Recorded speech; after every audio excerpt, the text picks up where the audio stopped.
In my previous video, I discussed my initial first-round targets for the Patriots and provided some rudimentary analysis on these prospects. I also discussed my opinions on the team's draft priorities and decided that offensive tackle, wide receiver, and defensive back should be the focus in the early rounds of this draft. I also mentioned that this year's draft is deep in those three position groups, with a strong likelihood that a decent amount of first-round talent will fall deep into the second round. As a result, the Pats could have a shot at some great talent with a high floor at the 46th pick. To recap, I had Peter Skoronski, Paris Johnson Jr., and Broderick Jones as my first-round offensive tackles. For receivers, I had Quentin Johnston, Jaxon Smith-Njigba, and Jordan Addison. For D-backs, I like Brian Branch, Joey Porter Jr., Antonio Johnson, Christian Gonzalez, and Cam Smith. I also pointed out some best available targets with Michael Mayer, Trenton Simpson, Myles Murphy, and Bijan Robinson. Indeed, there could be several other candidates that could be the Pats' first-round pick, including several on this list, especially if they decide to trade back. On the other hand, some of my initial first-round targets could still be available in the second round, and the Pats could trade up to grab some first-round talent that is still available. Consequently, this makes the second-round pick very thought-provoking, especially since I believe there's a big disparity in the early second round and the late second-round talent. Overall, I am still focusing on offensive line, wide receivers, and defensive backs for round 2, but I will still point out some best available studs that could still be on the board in the second round that the Patriots might consider too valuable to pass by. Let's take a look at the offensive tackles. At this point, I still see Peter Skoronski, Paris Johnson Jr., and Broderick Jones as first-round talent, with at least one being available for the Patriots at the 14th pick. However, I see at least 4 other tackles that are potentially first-round talent the Patriots could have a shot in the second round, or potentially trade back to get late in the first. I have my eyes on Bijan Jones out of Ohio State, Anton Harrison from Oklahoma, Cody Mock from North Dakota State, and Darnell Wright from Tennessee. Ohio State's Bijan Jones is an absolute mountain of a human being at 6'8" and around 360 to 375, with albatross wingspan of around 7.5 feet. Bijan started opposite of Paris Johnson Jr. at right tackle for the Buckeyes. He's an excellent run blocker with a sheer size and strength. However, he does have great awareness and skills to react and make adjustments. Despite being very tall, he has very nice knee bend and can drop his hips to maintain leverage and balance. On the downside, he does show some hallmarks of being a massive mauler and tends to rely on his hands too much and can stop his feet after initial contact. That may work on some college players, but your top NFL talent will find a way around and take advantage of that. Another endemic issue for Bijan is that he's being able to control his own mass after establishing momentum, which causes him to slip off some tackles and make slow adjustments, and he also ends up being on the ground too often. Bijan had a great Senior Bowl and his stock is rising, so my hopes of him being there for the Pats in the second round is slim. I wouldn't put him in the same tier as the first group, but he's by far my second tackle outside the top 3. Maybe a good combine puts him there. Maybe the Pats trade up in the second round to get him. I want him at right tackle next season.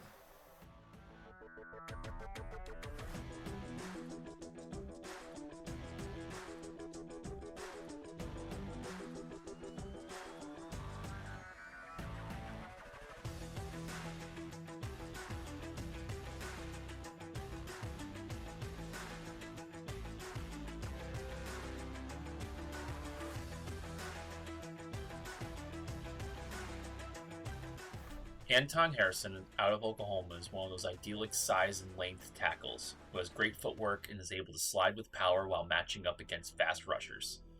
He is incredibly physical and can move defenders at the point of attack. Harrison also has agility and speed to get out in front and land blocks at the second level. Most notably, he is one of the best pass protectors in the nation and has consistently played at this level throughout his college career. On the downside, he seems to play a little too upright at times and has to fight to prevent being knocked off balance, which leads to him slipping off blocks and finishing on the ground. Anton appears to be a solid second-round prospect at this time, so it's possible he'll be there for the Pats when they're on the clock.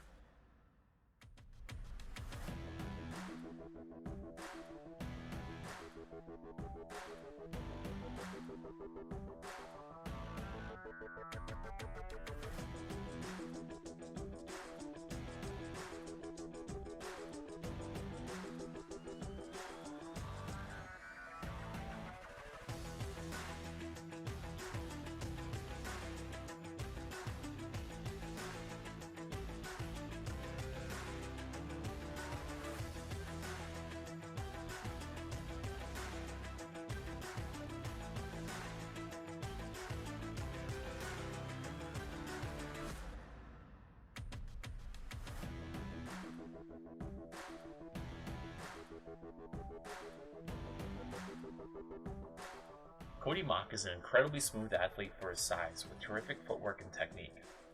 He's extremely light on his feet that allows him to have great lateral range and is fast in his shuffle movements. Cody's hands hit hard without losing balance, which is apparent in both run and pass games. Overall, he's well balanced and has great potential. My only alarm is that he has a strange habit of dropping his head here and there, which is obviously needs to be addressed at the next level. Cody had a great Senior Bowl, so he might be moving up on the board and now have reach for the Pats. In addition, his frame appears to be more of a guard build than tackle, which could be a deal breaker for New England in the second round if they are still in dire need of a bona fide tackle. Still, the guy can play, and I would rather find out that we were wrong about his best position than take a chance with someone who is definitely built to be a tackle, but is in the wrong league. Cody's going to be a great NFL lineman, and I hope the Pats have him on their board.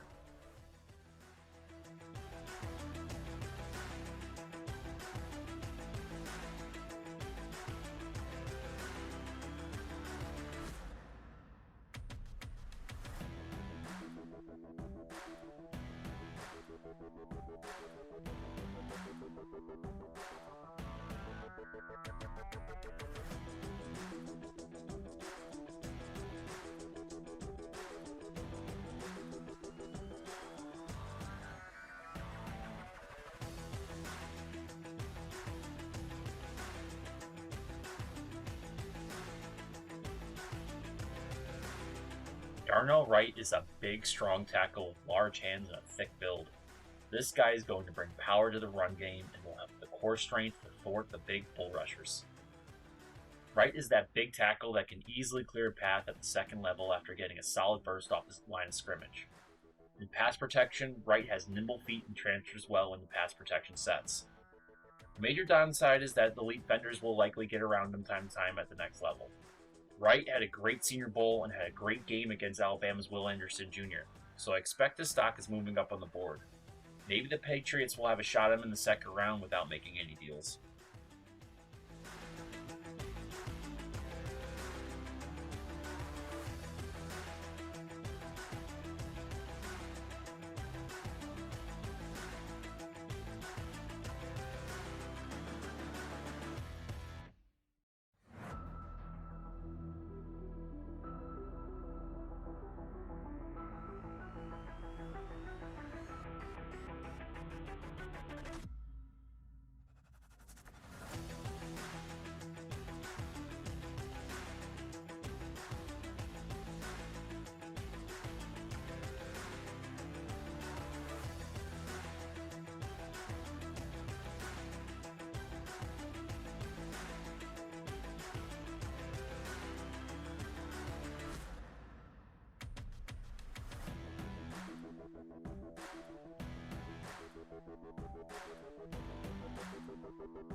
If I had my pick, I would go with DeJuan in the second round, but I suspect he might be going late in the first or early in the second.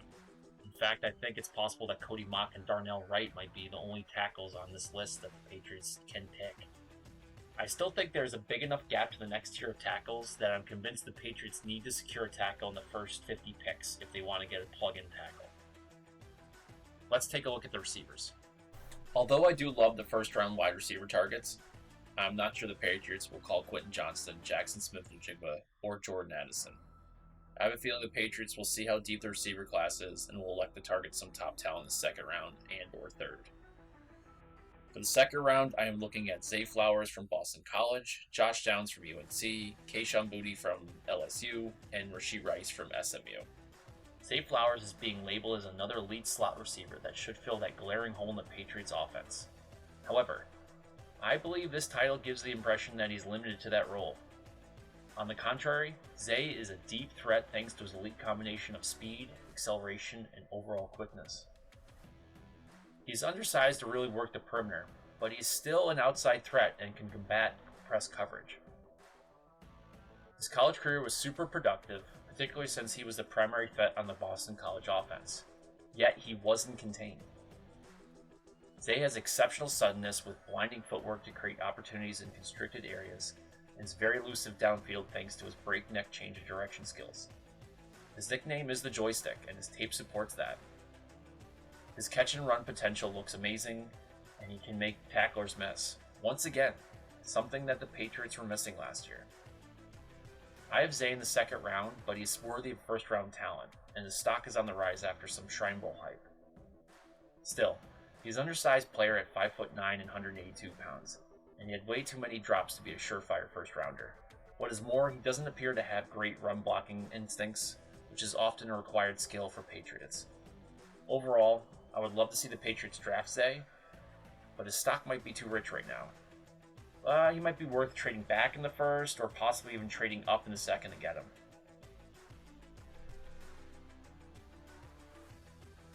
Despite having some first-round talent and an impressive collegiate career of 4 seasons over 1,000 yards, Josh Downs is not getting the respect he deserves. Admittedly, he is undersized to be an elite wideout, but he's another elite slot receiver that can play outside and downfield. In addition, the guy can contribute on special teams. Downs is expecting to hit low 4.3 or high 4.2 in the 40, and he has amazing vertical for his size, which makes him a great red zone target.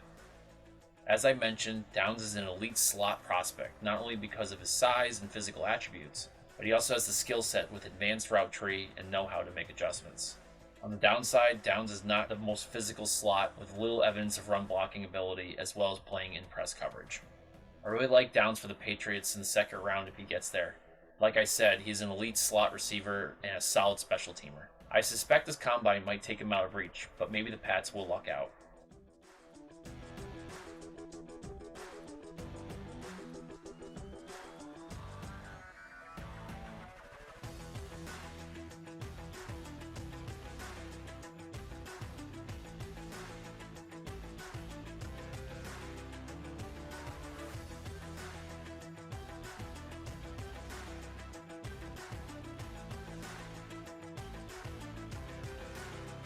LSU's Kayshon Boutte is actually one of the most athletic and skillful receivers in the 2023 class. With top-tier speed, acceleration, and size, chains these capabilities with solid hands and exceptional route running. Unfortunately, he had an ankle injury in 2021 that required 2 surgeries that impacted the early part of the season. If it wasn't for that injury, he would probably be considered one of the top talents, and firmly in the first round. Kayshon is very well-rounded, and his tape shows his ability to make catches in traffic against big defenders with strong vertical and toughness. His vision is great, and he runs crisp routes that shakes the best D-backs. He is probably the best contested catch receiver in the draft with his ability to track the ball on deep passes, where he can go up and attack the ball and twist his body to catch off-target throws. Surprisingly, he's incredibly twitchy with quick feet and is dangerous after the catch, which could allow him to handle slot duties if needed. On the downside, he has a tendency to catch the ball with his pads on deep passes, and we don't know if his injury is 100%. The combine will be critical for his draft stock. Kayshon's athletic ability and diverse skill set is really intriguing to me in the second round for the Patriots. He could be a great replacement for Myers, but with superior athletic talent. I believe he's on a lot of teams' radar and could be grabbed early in the second round, but he would be a great grab for the Patriots if he is still available.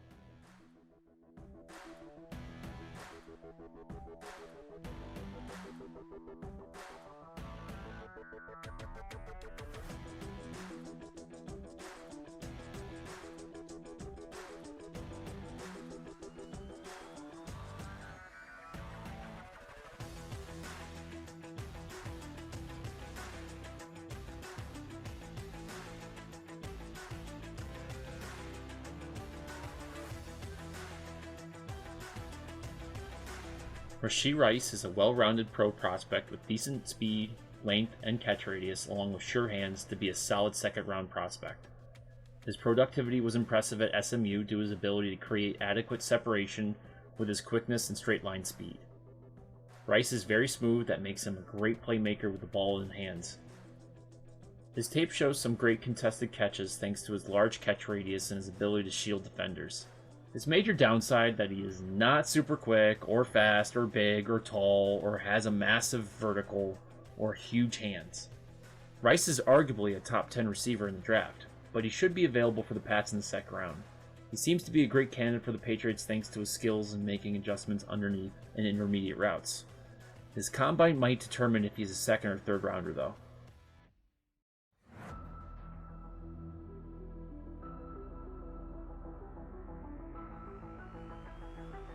If I had my pick, it would be Flowers, but I think he has moved up to the first round at this point. So I would go with Downs if he is still available, or Kayshawn. Both appear to have elite athletic attributes and could have a high ceiling in Bill O'Brien's offense. I see Rashee Rice as a late second round pick, but perhaps he can impress in the combine to boost his draft stock. Now let's move on to defensive backs. As I mentioned in my previous video, the Patriots are going to need a solid defensive back coming out of this draft, and this class is very deep at corner and safety.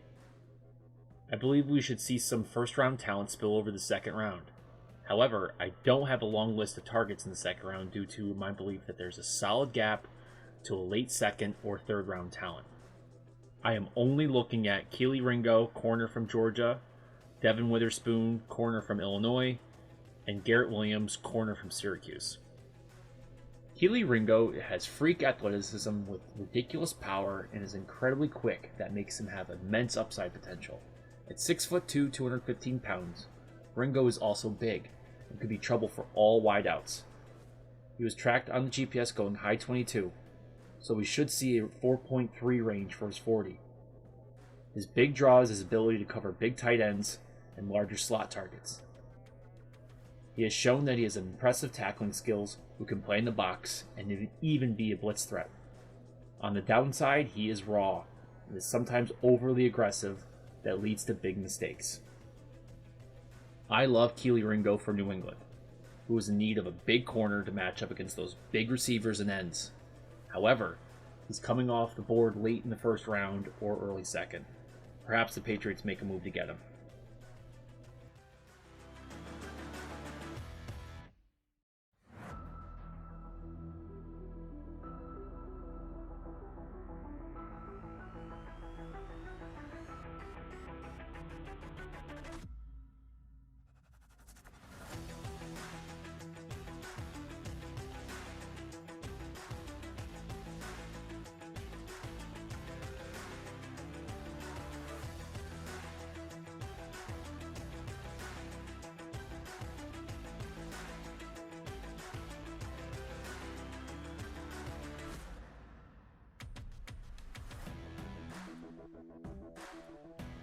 Devin Witherspoon has the speed and skill set to be a pro corner right out of the box. He can stick with the fastest receivers thanks to his coverage skills that allow him to be smoother than some of the best wideouts in the game. His key highlight is his man coverage and is probably the best press corner in this year's draft. The downside is Witherspoon is not a built athlete, so he might have some durability issues. Admittedly, Devin is probably going in the first round or within the first few picks of the second. I doubt the Pats would trade up or down to get him unless his combine presses Bill enough to make the move.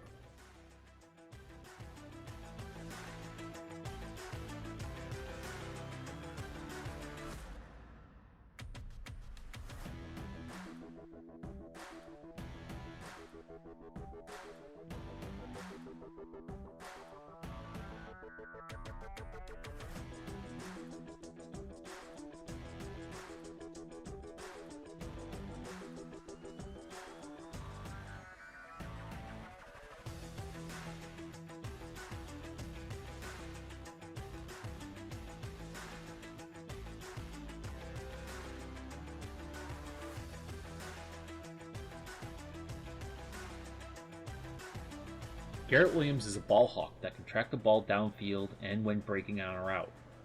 His length and leaping ability allow him to high point the ball that helped him rack up some interceptions. He's a solid tackler and run support as well. His main highlight is his big playability thanks to his good hands and the potential to take it to the house anytime he gets his hands on the ball. On the downside, he is not very big or fast, so he'll probably struggle against physical wideouts. I'm not exactly sold on Garrett in the second round for the Patriots, but I doubt he'll make it to them in the third.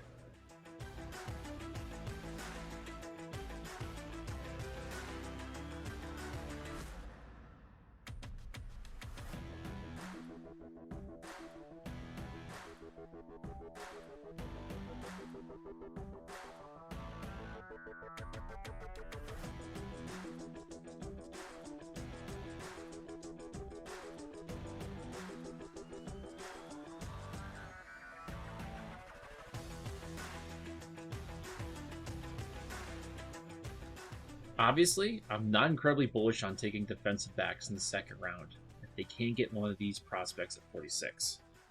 These three corners are talented and would be great additions to the Pats' secondary. If I were to have my pick, I would pick Witherspoon due to him being a well-rounded prospect and physically talented. However, Ringo's athleticism looks like he has the highest ceiling for a corner in the entire draft. Williams looks to be a ball hawk, but I'm not entirely sure he's worthy of 46 unless his combine exceeds projections. Now let's take a look at some of the best available picks that could still be on the board at 46. The second round is going to have several first-round talent players that spill over and shift some of the top talent down enough that the Patriots might consider taking a best available to address some of the other concerns on the roster. I am looking at Jahmyr Gibbs, running back from Alabama, Lucas Van Ness, defensive end / edge from Iowa, and Darnell Washington, tight end from Georgia. Jahmyr Gibbs is an extremely talented offensive weapon. Similar to Bijan Robinson, he has both elite pass-catching ability and is a strong ball carrier. His pass blocking is below average at best, but not due to the lack of effort.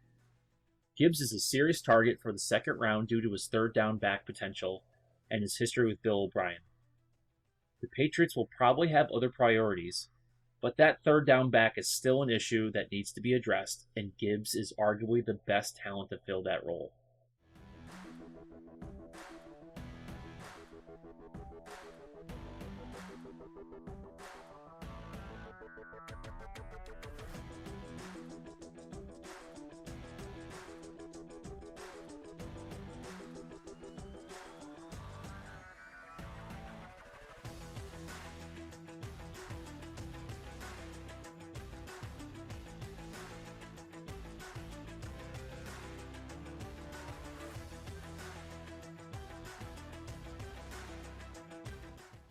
Lucas Van Ness is an athletic edge defender that is flexible enough to bend the edge with excellent power.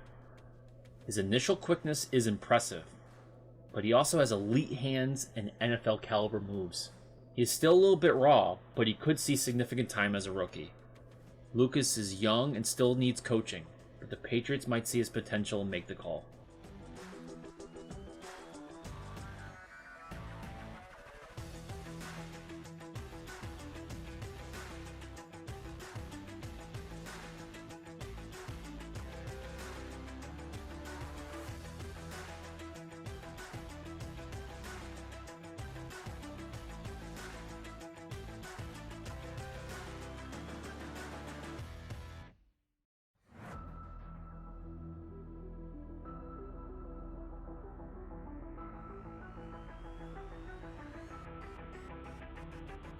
Darnell Washington is a monster tight end at 6'7", 270 pounds. He has great blocking skills, but he also has talent as a receiver, especially in the red zone. He has a massive catch radius and has very soft, strong hands. He is scary in the open field with surprising speed and vertical ability. Once again, the Patriots don't necessarily need a tight end, but Darnell could help with both the passing game and the running game thanks to his size and skills. I think the Patriots might have a shot at him at second round, but I'm not sure the Patriots are willing to spend a second round pick on a tight end at this time.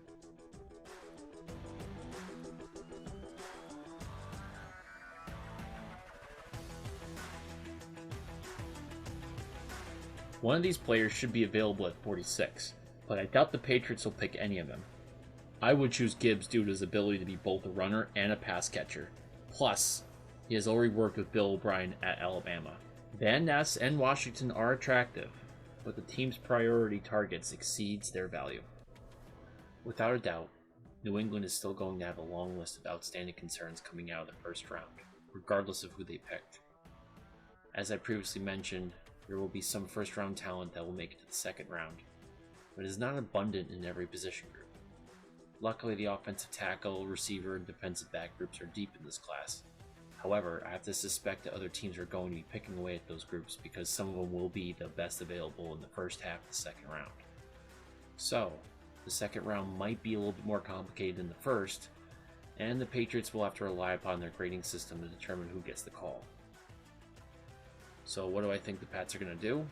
Well, in my opinion, the offensive tackle talent does start to drop off in the second round. In fact, I think there's a huge difference between my second round picks and the third round tackles. So, if the Patriots are not planning on getting a tackle in free agency, and they didn't draft one in the first round, I think they'll have to pick one in the second. Indeed, one or more of those tackles could make it to the third, but Patriots shouldn't bank on it. My third round is pretty thin, with only Zion Nelson from Miami, Jalen Duncan from Maryland, Tyler Steen from Alabama, and Blake Freeland from BYU. If the Patriots do take care of their tackle concern, I would suspect they would go after a receiver in the round. You have 5 solid picks listed above, with a strong likelihood of at least one being available at 46. Luckily, most of these players have slot experience, but are dynamic enough with a threat to go anywhere in the field. I would like to see the Patriots take a receiver in this round. However, I think we should see some great players on the board in round 3, including Tank Dell from Houston, A.T. Perry from Wake Forest, Marvin Mims Jr. from Oklahoma, Jonathan Mingo from Ole Miss, and Cedric Tillman from Tennessee. The second round corners are a bit of a gamble because some of them are potential first rounders and some have unique skill sets that the Patriots might not need. I would be content with any of those corners, but my third round target are still pretty strong with Javarius Hodges-Tomlinson from TCU, Tyreek Stevenson, cornerback from Miami, Jordan Battle, safety from Alabama, DJ Turner, cornerback from Michigan, Rashad Torrance II, safety from Florida, J.L. Skinner, safety from Boise State, Eli Ricks, corner from Bama, Emmanuel Forbes, cornerback from Mississippi State, Jalen Jones, cornerback from Texas A&M, Clark Phillips III, cornerback from Utah, and Trey Dean III, safety from Florida. Assuming the Patriots did get an offensive tackle in the first round or in free agency, I would guess that New England is going to go with the best available receiver in round 2 and have their defensive back in round 3. If the Patriots don't get a starting offensive tackle in the first round or free agency, I would think they would go with the best available tackle at 46 and go with the defensive back or receiver in round 3. If I had to pick for the Patriots, I would have to go with DeJuan Jones or Zay Flowers, depending on how the first round went. Again, the corners are solid players, but I see some bust potential in there, or them just not being a strong fit for New England. DeJuan is a monster with impressive blocking skills and surprising athleticism. Zay is arguably the best slot in the draft and would move the needle on day 1. Regrettably, I think both of them will be gone by 46. If that is the case, I would probably go with Cody Mock or Josh Downs. So there you have it. My initial second round targets for the Patriots. I'm sure these will change after the NFL Combine and as the team makes deals in free agency. What do you think about my list? Which one would you pick? Did I miss anyone? Let me know in the comments. I will be moving on to third round targets in my next video. In addition, I will be making several other draft related videos and Patriots related content in the coming weeks. I hope you enjoyed and thanks for watching.